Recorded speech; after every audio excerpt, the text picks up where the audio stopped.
So, full PSA, I did receive a Steam key copy for this.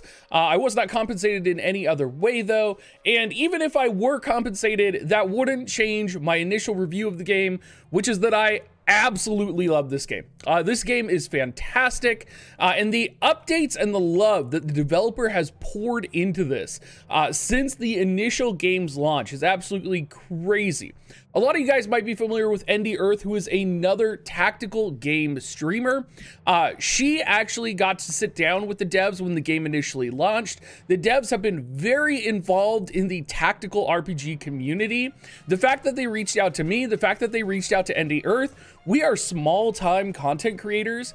It's just such a privilege to be able to, you know, promote their game and talk about their game. I absolutely love it. And they've been updating this game non-stop since release. So initially it was only released on the Steam version of the game, and a couple days ago they just had the Nintendo Switch release, and the footage that you're looking at right now is the Switch Play version of the game. And you may recognize this map previously. This map actually is the same map as in the original game, as the Steam release version. However, they've had a complete overhaul of the actual maps in the game in terms of graphics. So there's been an entire graphical update that's gone on in the background.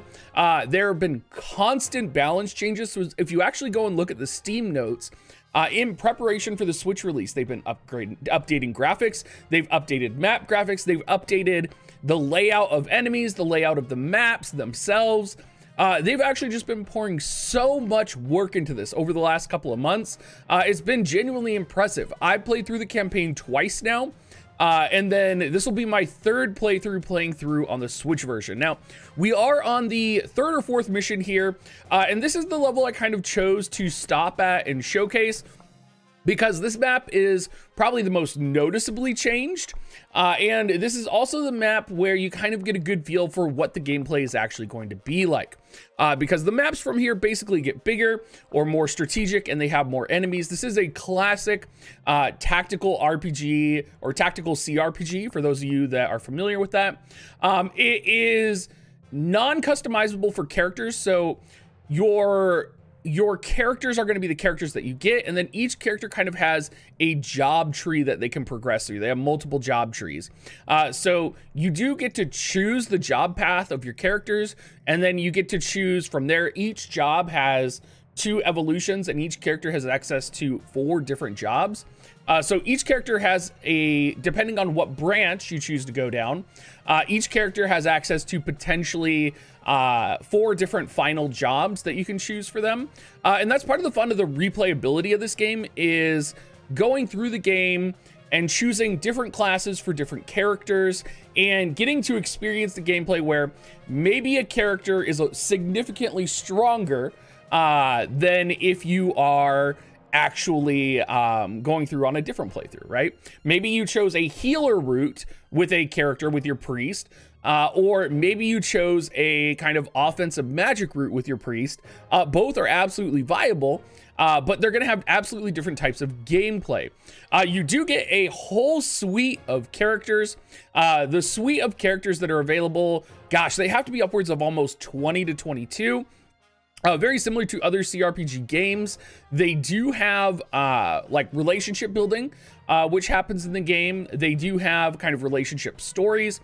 It's not fully voice acted, it's partially voice acted, but if you are into the lore between characters, if you're into those types of relationships, very similar to like old school Fire Emblem, well, I guess Triangle Strategy doesn't have that. Oh, they do in a way, but that's going to be kind of what you're in for. And I will say the characters are really good. The story is really well thought out.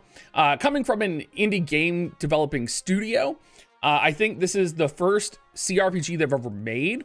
But this is also going to be one of the better, okay, hold on. This is actually the best CRPG that I played, the best indie CRPG that I played in, gosh, probably since Generals came out a couple months ago or a couple years ago. So since then, this has been, no, actually, I'll go even further back. Yeah, I'll just say this is the best CRPG that I've ever played, or CRPG, indie CRPG. It's up there with Tactics. I would actually put it on the same level as Triangle Strategy. While Triangle Strategy has different aspects to it, such as like significantly more story intensive aspects, this is kind of more reminiscent of Fire Emblem, and the stories are a little bit faster. You can see here I can move my character. You get arrows dictating what the different classes the enemies are and which classes you have an advantage against.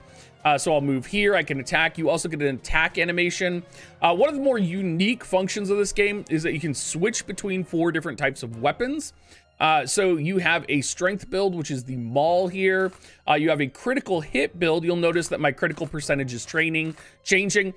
In this early in the game, it's a little bit difficult to see kind of what these do, but later on in the game, depending on what route you take for your weapons in your class, this could dictate how good a character is.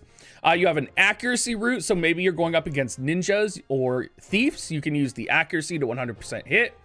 Or you have a speed route. I'm not sure if this is speed or utility. I've always considered it speed because it lets you get multiple hits in if you are leveling it high enough, because it gives you speed. So I always consider it like, I think it's technically called utility, but I call it speed. And you can see here you have different damage percentages or different percentages on hit damage. We're gonna go with the maul, or we could go with the, no, let's go with the maul here. You, of course, get the Fire Emblem-esque animation.